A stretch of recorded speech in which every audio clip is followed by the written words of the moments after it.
Zonja dhe zotërin, përshëndetje. Unë jam Jon Çeku dhe ky është edicioni informativ.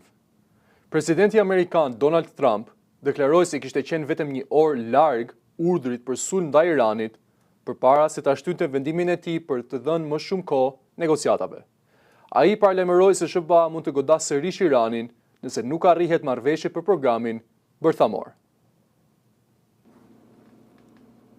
Presidenti Amerikan, Donald Trump, ka lëshuar një tjetër paralajmërim të fortë ndaj Iranit, duke deklaruar se Shtetet e Bashkuara mund të kryejnë një tjetër sulm ushtarak nëse negociatat aktuale dështojnë.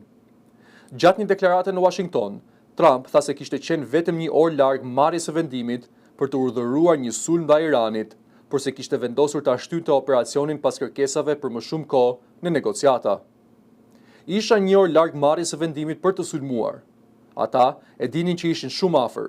Kërkuan edhe disa ditë kohë sepse mendonin se Irani po tregonte arsye, tha presidenti. Trump shtoi se Teherani po kërkon me ngulm një marrëveshje dhe paralajmëroi se Washingtoni mund të japë Iranit një tjetër goditje të madhe nëse situata nuk zgjidhet diplomatikisht.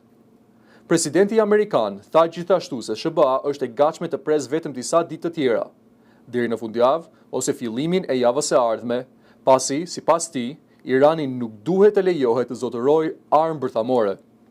Deklaratat vinë në një moment kur Teherani ka paraqitur një propozim të ri për paqe përmes ndërmjetësimit të Pakistanit. Sipas mediave shtetërore iraniane, oferta përfshin heqjen e sanksioneve, largimin e forcave amerikane pranë Iranit dhe ndalimin e luftimeve në rajon, përfshirë Libanin. Megjithatë, kushtet iraniane nuk duket se kanë qenë ndryshe shumë nga oferta e mëparshme, të cilat Trump e kishte refuzuar publikisht javën e kaluar, duke i quajtur mbeturinë. Pavarësisht tensioneve të larta, negociatat diplomatike vazhdojnë, ndërsa frika për një përshkallëzim të ri ushtarak në lindjen e mesme mbetet e lartë. Zëvendës presidenti amerikan J.D. Vance deklaroi se vendosja e 4.000 trupave amerikan në Poloni është shtyrë për mohoj se SBA po tërhiqet nga Europa. Vendimi ka shkaktuar shqetësim në Varshavë, e cila e konsideron aleancën me Washingtonin si thelbësore përballë kërcënimit rus. Shtetet e Bashkuara kanë shtyrë vendosjen e 4.000 trupave ushtarake në Poloni, një vendim që ka ngritur pikpyetje mbi strategjinë amerikane të sigurisë në Europën lindore. Zëvendës presidenti amerikan J.D. Vance deklaroi se nuk bëhet fjalë për tërheqje të trupave nga Europa, por vetëm për një vonesë të zakonshme në rotacionin ushtarak. Nuk kemi reduktuar praninë ushtarake në Poloni. Kemi shtyrë një dislokim trupash. Kjo nuk është tërheqje nga Europa, tha J.D. Vance, zëvendës presidenti i SBA-ve. Ai shtoi se SBA po rishpërndan burimet ushtarake në mënyrë që të maksimizojë sigurinë amerikane, ndërsa inkurajoi vendet evropiane të marrin më shumë përgjegjësi për mbrojtjen e tyre. Vendimi vjen pasi Pentagoni anuloi planet për dërgimin e trupave me bazë në SBA drejt Polonisë, duke detyruar qeverinë polake të qetësojë opinionin publik mbi marrëdhëniet me aleatin e saj kryesor. Polonia, antare e NATO-s, e konsideron partneritetin me Shtetet e Bashkuara si shtyllën kryesore të sigurisë kombëtare, sidomos përballë asaj që Varshava e cilëson si kërcënimin në rritje nga Rusia. Lëvizja e Washingtonit po ndiqet më vëmendje edhe nga aleatë të tjerë europian, në një moment kur tensionet në krahun lindor të NATO-s mbeten të larta dhe debati për angazhimin amerikan në Europë është rikthyer në qendër të diskutimeve politike. Presidentët e Kinës dhe Rusisë firmosin në Pekin një deklaratë për koordinim strategjik, duke paralajmëruar se bota po përballet me rrezikun e rikthimit në ligjin e xhunglës. Xi Jinping akuzoi unilateralizmin dhe hegemoninë si kërcënime serioze për rendin global. Kina dhe Rusia kanë forcuar më tej aleancën e tyre strategjike, ndërsa presidentët Xi Jinping dhe Vladimir Putin firmosin në Pekin një deklaratë të përbashkët për koordinim të thelluar mes dy vendeve. Gjatë ceremonisë zyrtare në kryeqytetin kinez, Xi Jinping paralajmëroi se rendi botëror po përballet me pasiguri në rritje dhe me rrezikun e rikthimit në atë që ai e quajti ligji i xhunglës. Bota sot është larg paqes. Unilateralizmi dhe hegemonia paraqesin rreziqe serioze. Bota përballet me rrezikun e regresit drejt ligjit të xhunglës, tha Xi Jinping. Presidenti kinez deklaroi se Pekini dhe Moska duhet të përmbushin përgjegjësitë e tyre si fuqi të mëdha, duke mbrojtur autoritetin e Kombeve të Bashkuara dhe drejtësinë ndërkombëtare. Xi akuzoi gjithashtu disa vende për akte provokuese dhe përpjekje për të deformuar historinë e luftës së dytë botërore, duke shtuar se Kina dhe Rusia duhet të kundërshtojnë çdo formë të militarizmit dhe fashizmit. Në deklaratën e përbashkët, dy liderët theksuan nevojën për ndërtimin e një sistemi global më të drejtë dhe më të barabartë, në një kohë kur marrëdhëniet mes lindjes dhe perëndimit mbeten të tensionuara. Takimi Xi-Putin shihet si një tjetër sinjal i afrimit të fortë strategjik mes Pekinit dhe Moskës, ndërsa të dy vendet vazhdojnë të sfidojnë ndikimin amerikan dhe rendin aktual ndërkombëtar të dominuar nga perëndimi. Autoritetet në Maldive konfirmuan gjetjen e trupave të 5 zhytësve italian që humbën jetën gjatë një aksidenti në një shpellë në ujore. 4 studues italian dhe një shpëtues maldivian kanë humbur jetën në ngjarjen që konsiderohet tragjedia më e rëndë e zhytjes në historinë e vendit.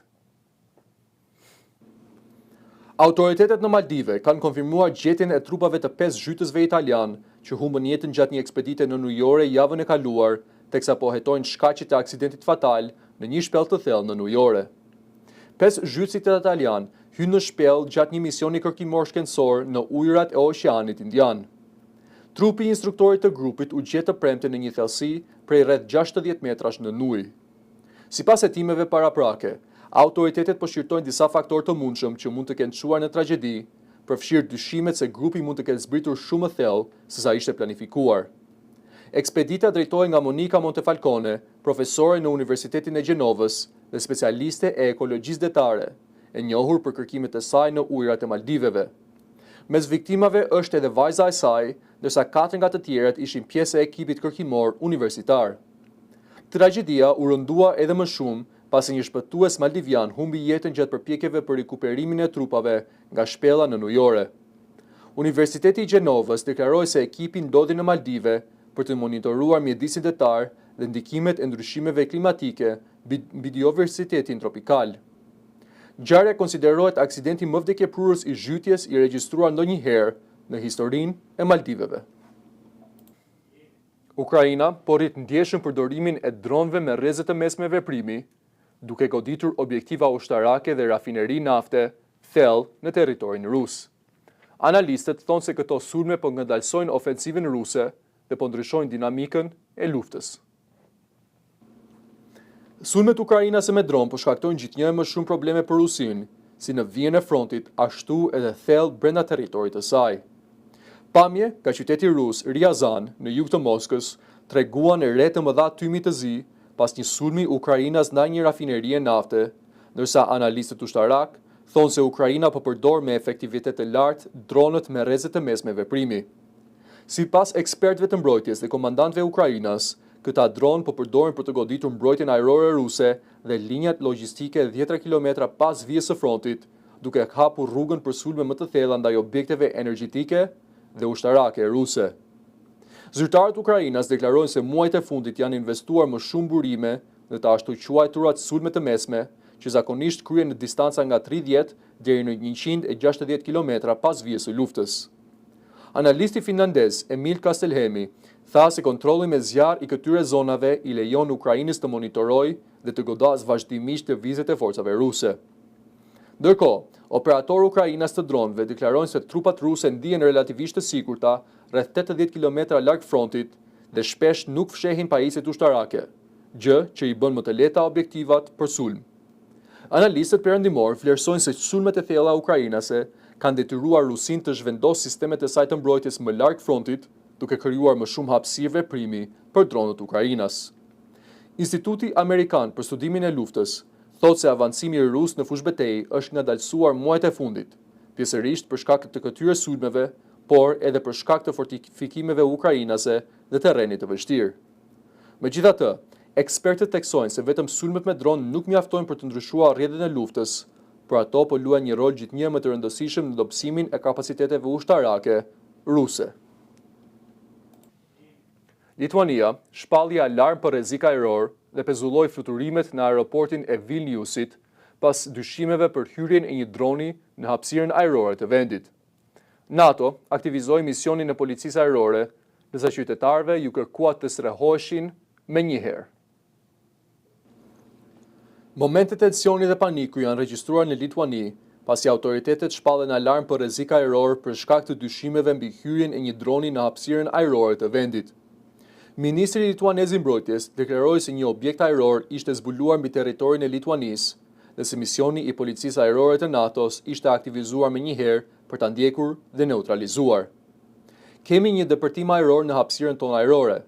Misioni i policisë ajrore të NATO-s është aktivizuar dhe po ndjek dronin e zbuluar, tha ministri i mbrojtjes Robertas Kaunas.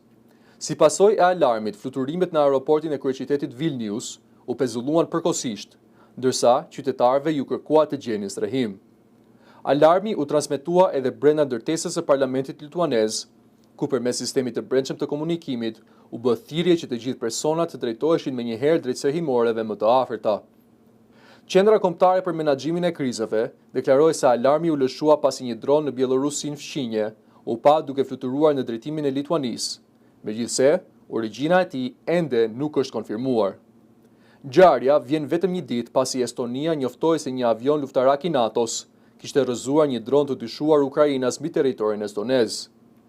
Incidentet e përsëritura në hapësirën ajrore të vendeve balltike po rrisin shqetësimet për sigurinë rajonale në një kohë tensionesh të larta mes Rusisë dhe Ukrainës.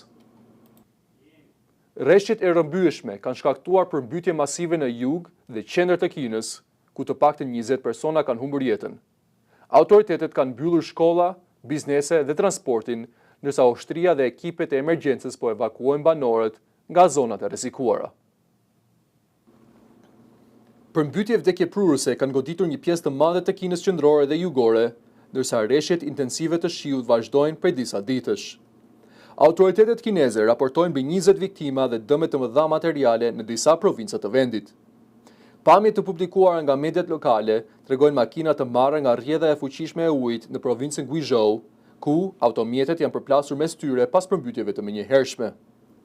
Shkollat, bizneset dhe transporti publik janë mbyllur në më shumë zona, ndërsa furnizimi me energji elektrike është në prerë për mijëra banor.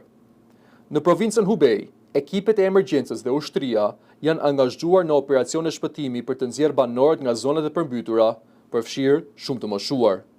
Në një prej rasteve dramatike, shpëtuesit ju desh më shumë se një orë për të arritur tek një burr i bllokuar në ujë deri në gjoks brenda banesës së tij.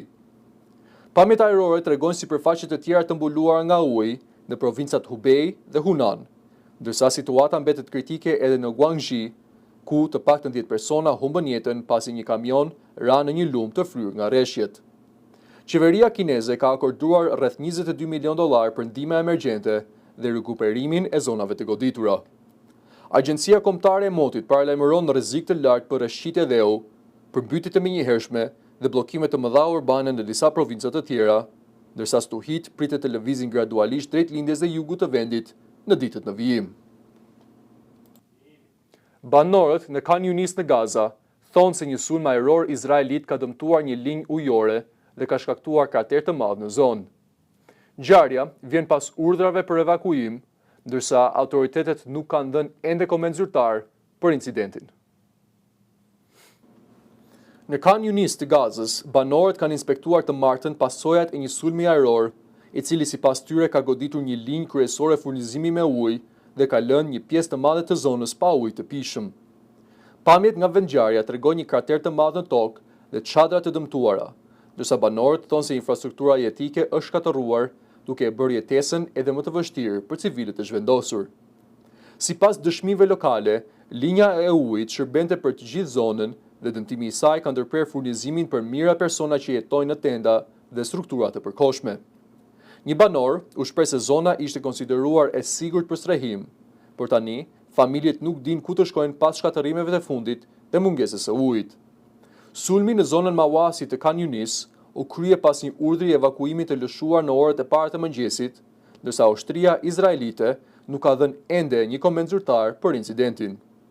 Ngjarja vjen në një periudhë të tensionuar të konfliktit, ku sipas të dhënave të raportuara, qindra palestinezë kanë humbur jetën që për janë pushimit të tetorit, ndërsa edhe viktima ushtarake izraelite janë raportuar gjatë përleqjeve me militantë. Bangladeshi po përballet me një shpërthim të madh të frutit që është përhapur pothuajse në të gjithë vendin dhe ka prekur kryesisht fëmijët e vegjël. Autoritetet shëndetësore kanë nisur një fushatë urgjente vaksinimi, ndërsa raportohen qindra viktima dhe dhjetra mijëra të infektuar. Bangladeshi po përballet me një krizë të rëndë shëndetësore pas një shpërthimi të gjerë të fruthit që ka përfshirë pothuajse të gjitha rajonet e vendit. Spitalet në kryeqytetin Dhaka janë mbushur me fëmijë të sëmurë, ndërsa mjekët po përpiqen të përballojnë rritjen e shpejtë të rasteve. Në një nga spitalet e specializuara për trajtimin e fruthit, prindrit raportojnë se simptomat fillimisht nuk janë identifikuar si sëmundje e rrezikshme, duke përfshirë temperaturë, koll dhe simptoma të ngjashme me gripin. Sipas Organizatës së Kombeve të Bashkuara për Fëmijët, UNICEF, më shumë se 80% e rasteve të raportuara janë tek fëmijët nën moshën 5 vjeç. Situata është veçanërisht alarmante për shkak të përhapjes së shpejtë të virusit në pothuajse të gjithë distriktet e vendit. Autoritetet shëndetësore dhe agjencitë ndërkombëtare raportojnë se janë regjistruar dhjetra mijëra raste të dyshuara dhe qindra viktima, ndërsa numri i të infektuarve vazhdon të rritet. Qeveria e Bangladeshit ka nisur një fushat kombëtare emergjente vaksinimi për të frenuar përhapjen e sëmundjes, duke synuar sidomos fëmijët në zonat më të prekura. Ndërkohë, situata në spitale mbetet e rënduar, me fluks të vazhdueshëm pacientësh dhe mungesë kapacitetesh për trajtim, ndërsa mjekët paralajmërojnë se kontrolli i epidemisë do të kërkojë kohë dhe koordinim të gjerë shëndetësor. Një misionar amerikan infektuar me virusin Ebola në Kongon Demokratike është transportuar në Gjermani për trajtim të specializuar. Shpërthimi i rrallë i variantit Bundibugyo ka shkaktuar mbi 130 viktima dhe OBSH-ja e ka shpallur emergjencë ndërkombëtare shëndetësore. Një misionar amerikan infektuar me virusin Ebola në Republikën Demokratike të Kongos ka mbërritur në Gjermani për trajtim mjekësor, ndërsa shpërthimi i sëmundjes vazhdon të përhapet me shpejtësi në rajon. Pacienti është identifikuar si Peter Stafford, një misionar mjekësor që punonte në zonën e prekur nga varianti i rrallë Bundibugyo i Ebolas, i cili deri tani ka shkaktuar më shumë se 130 viktima. Autoritetet gjermane njoftuan se Stafford do të trajtohet në repartin special të izolimit në Spitalin Universitar Charité në Berlin, një nga qendrat më të specializuar në Europë për sëmundjet shumë infektive. Ndërkohë, 6 persona të identifikuar si kontakte me rrezik të lartë pritet të transportohen gjithashtu drejt Europës. Shumica do të vendosen në karantinë në Gjermani, ndërsa një person do të dërgohet në Republikën Çeke. Organizata Botërore e Shëndetësisë e ka shpallur shpërthimin e Ebolës emergjencë ndërkombëtare të shëndetit publik, ndërsa autoritetet dhe organizatat humanitare po intensifikojnë përpjekjet për të frenuar përhapjen e virusit. Në qytetin Bunia në lindjet e Kongos kanë bërritur furnizime të reja mjekësore dhe pajisje mbrojtëse për qendrat shëndetësore. UNICEF deklaroi se ndihmat do të shpërndahen në zonat më të prekura për të forcuar kontrollin e infeksioneve. Ndërkohë, Shtetet e Bashkuara kanë vendosur kufizime të reja hyrjeje për udhëtarët që kanë qenë së fundmi në Kongo, Ugandë dhe Sudanin e Jugut. Megjithatë, Qendra Afrikane për kontrollin e sëmundjeve kritikoi masën, duke paralajmëruar se kufizimet e udhëtimit mund të rrisin rrezikun në vend që ta ulin atë. Departamenti Amerikan i Shtetit njoftoi gjithashtu financimin e deri në 50 qendrave të trajtimit në rajonet e prekura nga Ebola për të forcuar reagimin ndaj krizës shëndetësore. Kjo ishte gjithçka që kishim përgatitur për ju sot. Për më tepër na ndiqni në rrjetet tona sociale, bëni subscribe në YouTube dhe na ndiqni në faqen tonë të webit www.nsmtv.a. Bashk, mirupafshim.